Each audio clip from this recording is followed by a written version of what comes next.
The winter fog of Kiska pressed low over the harbor, a wet, metallic veil that clung to every rope, beam, and plank. It was the kind of cold that seeped through wool and bone, the kind that made every breath feel like it scraped the inside of the lungs. Eli Marston moved through it with the steady rhythm of someone who had spent a lifetime lifting, hauling, balancing, adjusting. The deck beneath his boots was slick with frozen brine, and the crates stacked around him moaned softly as the wind pushed against them. He kept his shoulders hunched, partly against the cold, partly against a feeling that followed him everywhere, that quiet certainty, carved into him since childhood, that he was never quite enough. The Army had not changed that belief. If anything, it had reinforced it. They saw him as muscle, as a simple laborer who could be trusted with rope and load, but not with decisions. He was assigned to the rear, to the unglamorous tasks that happened out of sight, tightening bolts on winches, clearing jammed pulleys, guiding crates through the maze of tracks and hooks that formed the island's improvised port. Yet as Eli worked, he absorbed everything. He felt the strain in each cable before it snapped. He could tell when a pressure line began to falter by the tremor under his fingertips. Machines made sense. People didn't. Machines told him when they were about to fail. The harbor itself felt alive to him. The groan of the Guincho Central, the hiss of the steam lines that snaked around the structures, the distant clatter of metal striking metal as the night shift fought against the stubborn cold. In that soundscape, Eli found a strange kind of peace, a place where he belonged without needing to prove anything. But the peace cracked the moment he sensed something off in the rhythm of the night. It began as a soft disturbance carried by the wind, not mechanical, not natural. Boots where there should have been none. A low murmur. And then, faintly, the unmistakable click of a bolt sliding home on a foreign rifle. Eli froze beside a crate of rations, his breath catching in his throat. Patrols were scheduled elsewhere. No one should be on this part of the dock at this hour. He crouched, listening harder. The fog amplified small sounds, but muffled direction. Then he saw them. Silhouettes moving to the haze, too smooth, too coordinated, too quiet to be Americans. They advanced with predatory caution, rifles ready, communicating in hushed, clipped whispers that sent a chill down Eli's spine. A Japanese raiding force, small, disciplined, deadly, and already deeper into the harbor than any warning had suggested possible. His first instinct was to run for the signal station, but then he saw the cable. Slashed. Communications cut before anyone even knew trouble had arrived. He felt his stomach sink. The men stationed nearby, cooks, mechanics, a handful of guards tired from rotating shifts, wouldn't stand a chance. Not if the enemy pressed forward quickly. Not with the harbor's defenses cold and unmanned. For a heartbeat, Eli felt the old belief swell inside him. The old whisper that he wasn't the kind of man who changed outcomes. He was a dock worker, a forgotten cog, someone meant to lift what others dropped. But then another sound rose to the fog, a tremor in the steam line near the loading platforms, a tiny imbalance that only he would notice. The harbor was speaking to him, as it always had.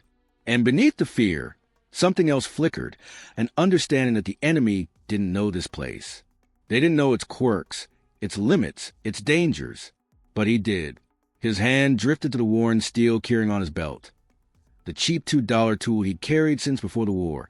The only object that had followed him from job to job, port to port. Not a weapon. Not really. Yet it was all he had.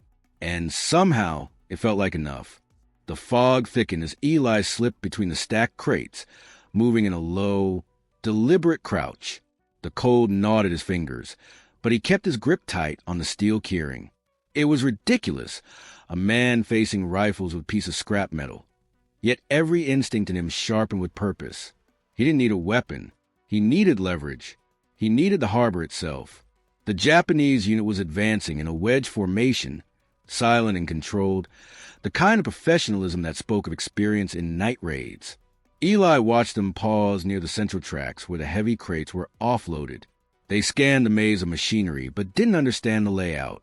They didn't know it could shift, fall, or explode with the slightest provocation. Eli pressed himself behind a column where a steam line vibrated with low pressure. He remembered tightening this section earlier that day, annoyed at how stubborn the valve had been. Now, That stubbornness was a gift. He knelt, slipped the thin edge of the keyring into the bolt head, and worked quickly, easing it open just enough to create a leak. The pipe hissed softly. Steam began to spill into the air like ghostly breath. The sound was quiet, subtle, the kind that blended with the natural noises of a port fighting winter. But Eli knew what it would become in a few minutes. A rupture loud enough to send men scrambling. He moved again, slipping into a maintenance passage that ran beneath the loading gantry. No one ever checked these passages. They were too cramped for soldiers carrying gear, but Eli had spent months crawling inside them to keep the harbor functioning. He moved like someone returning to familiar ground. He knew where the boards creaked, where the pipes moaned, where the air smelled faintly of oil. Above him, he heard muted footsteps. The squad had split. They were searching now, advancing with growing confidence. Eli pictured the layout in his head: pressure valves, cable anchors, pivot points. He could almost feel the machinery humming beneath his feet. A memory surfaced uninvited. His father leaving home when Eli was 7. The slam of the door. The emptiness afterward. The sense of being an obligation no one wanted. That same feeling had followed him into adulthood, that he was replaceable, unimportant. A man meant to occupy space, not shape it. But here, in these passages, he mattered. He understood every inch of the structure better than anyone alive. And for the first time, he felt a dangerous, unfamiliar certainty. Maybe being overlooked was an advantage. Maybe they would never see him coming. He reached the base of the first gantry and climbed a ladder slick with frozen mist. At the top, he crouched beside a tightening wheel and used a steel ring to loosen another bolt, one that controlled the brake system. With each careful motion, he imagined the chain reactions that would follow: a shift in pressure, a sudden jolt, a crane boom swinging wide without warning, enough to break formation, enough to buy time. Below him, a sudden shout cut through the fog. One of the Japanese soldiers had found the steam leak. Eli heard orders bark softly. They were accelerating now, sensing the chance to strike before the Americans realized what was happening. Eli moved fast, climbing down the far side of the gantry and sprinting low along the tracks.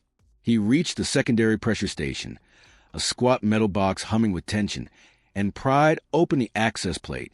The warmth inside hit him like a wave. He worked the valve with both hands, easing the pressure upward, knowing it would weaken everything connected to the line. The harbor was becoming a trap, each component stretched toward failure, and the enemy had no idea. A distant clatter echoed through the fog, the first sign that something was coming loose. Eli felt his pulse jump. He wasn't sure if it was fear or adrenaline, maybe both, but he kept moving. Every second mattered. Then he heard them. Footsteps. Close. Too close. He ducked behind a crate as 3 silhouettes emerged, rifles sweeping the area. They were only a few yards away. His breath froze in his throat. If they spotted him now, it would end instantly. But instead of finding him, they paused, listening to a faint groaning above, metal under strain. One soldier lifted his head. That was when the first valve gave way. A sharp metallic crack split the quiet, followed by a geyser of steam exploding upward. The soldiers recoiled, shouting. Eli didn't wait. He slipped into another alley of machinery, heart pounding, knowing the first domino had fallen. But he also knew something else. This was only the beginning.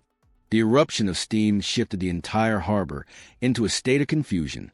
The fog swallowed shapes and sounds, turning every silhouette into a threat, every echo into a possible ambush. Eli moved through it with a strange clarity, as if the chaos outside only sharpened the map inside his mind. The layout of the docks unfolded before him like a living blueprint. The cranes, the rails, the boilers, the pressure lines, all humming in a rhythm only he seemed able to interpret. The Japanese soldiers were shouting now, their formation breaking as they tried to understand what was happening. They advanced cautiously, weapons raised, but the certainty they had carried ashore was gone. Kiska's harbor was no longer a passive structure. It was shifting, groaning, breathing like a trapped animal. Eli ducked beneath a series of pipes, his shoulders brushing cold metal.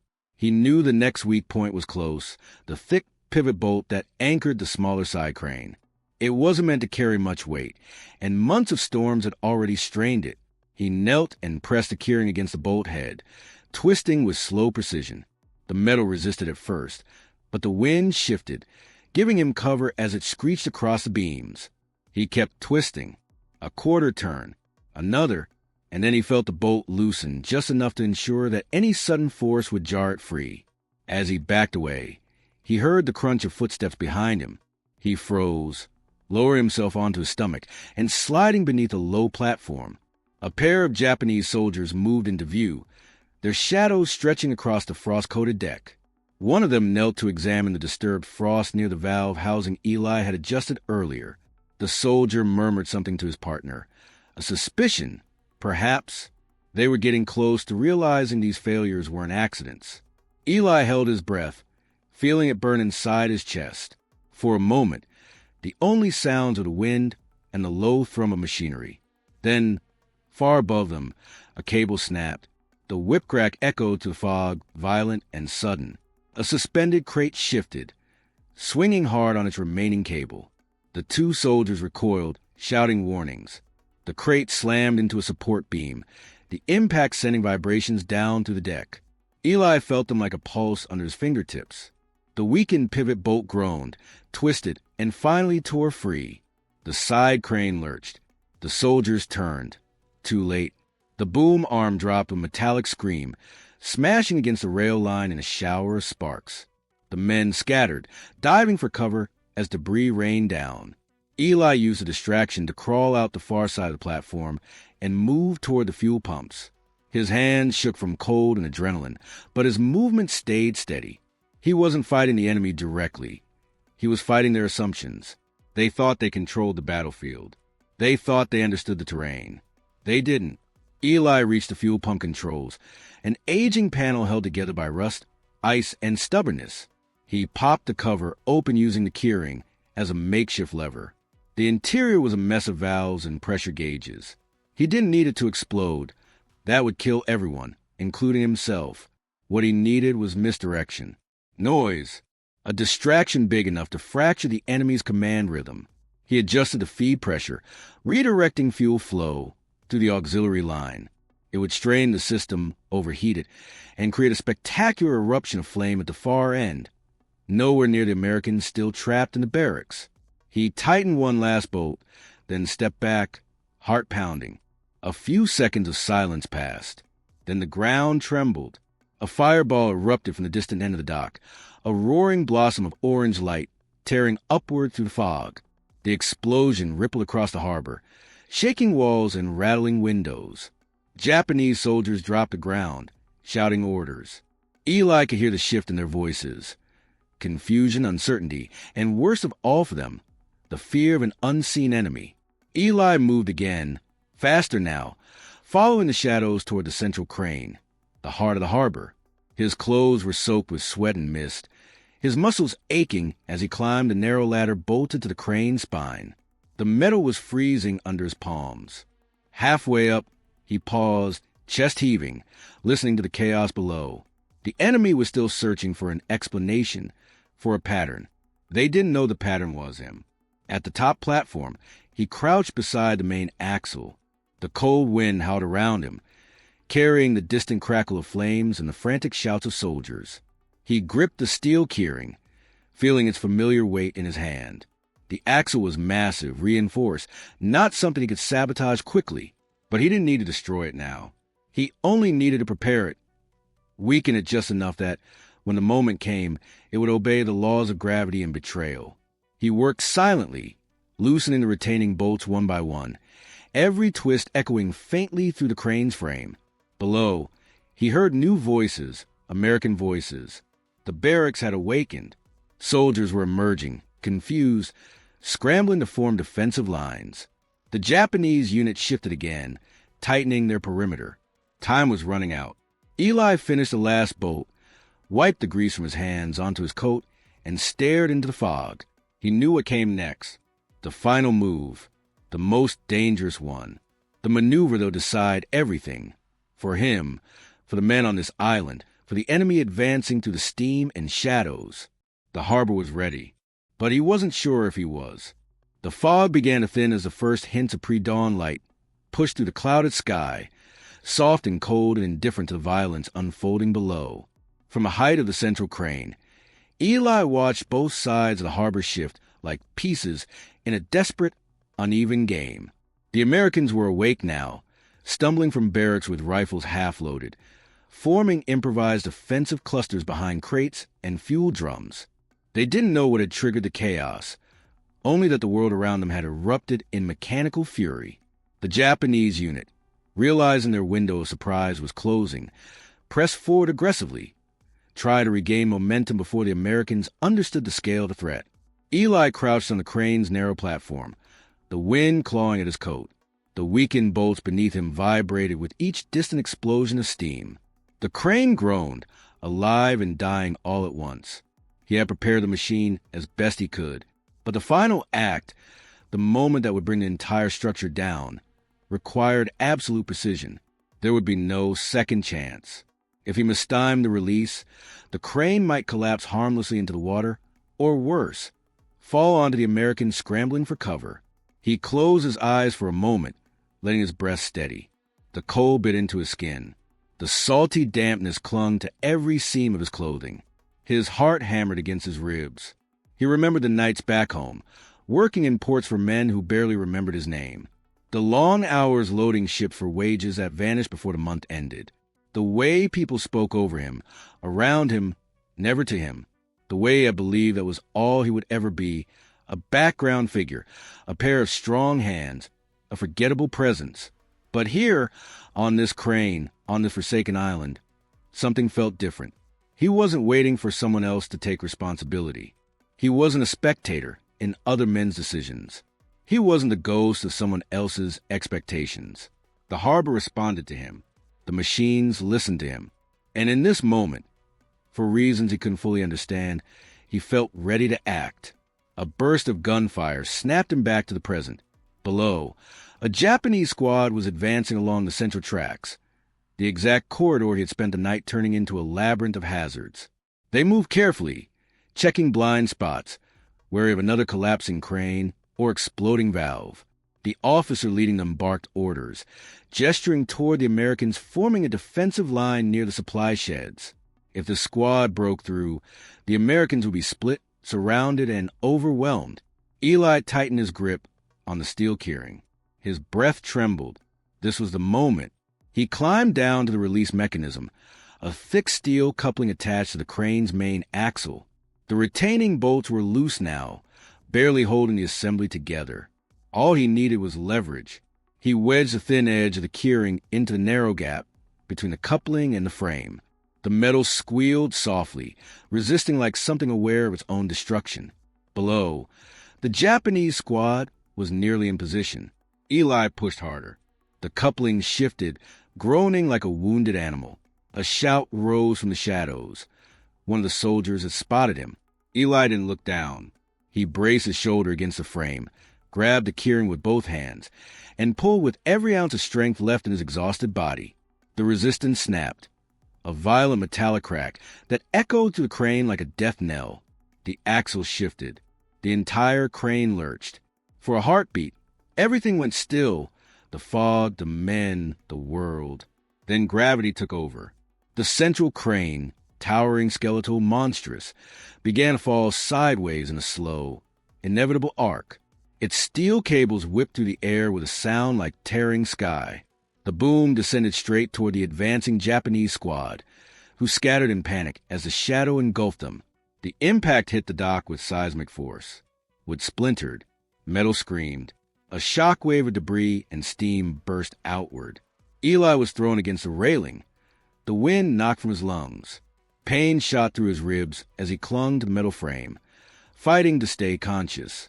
Below, the crane lay across the dock like a fallen titan, crushing the enemy's advance and blocking their route entirely.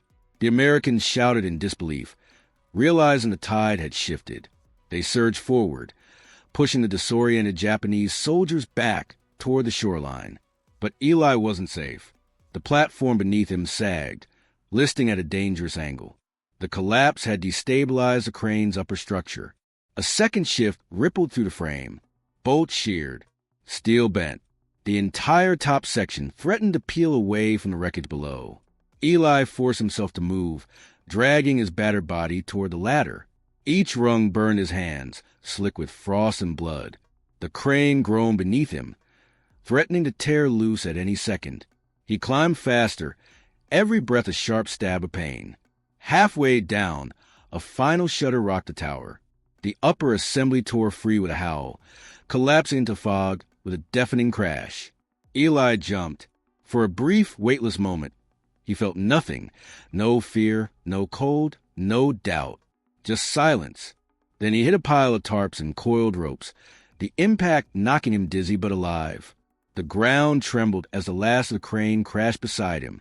He lay still, chest heaving, listening to the fading echoes. He had done it, but the cost was still settling into his bones. The sky had begun to lighten into a pale, muted gray by the time Eli forced himself upright. The fog was lifting, revealing the full extent of the destruction. The central crane lay twisted across the dock like the carcass of some metal beast, its shattered cables draped over the boards in tangled arcs. Steam drifted from ruptured valves in slow, ghostly trails. The once orderly harbor now looked unrecognizable. Rails bent, platforms splintered, crates scattered like debris after a storm. And woven through this wreckage were men. Americans catching their breath behind improvised barricades. Japanese soldiers retreating in fractured groups toward the shoreline, none of them fully understanding what had struck them. Eli tasted blood on his lip. His ribs ached with every breath. His palms stung where the cold metal had torn the skin. He felt as if he had been reshaped by the night, broken down, reforged, welded back together in ways he didn't yet comprehend. But he forced himself to stand, leaning heavily on a crate as he surveyed the harbor. The Americans were pushing forward now, securing the field.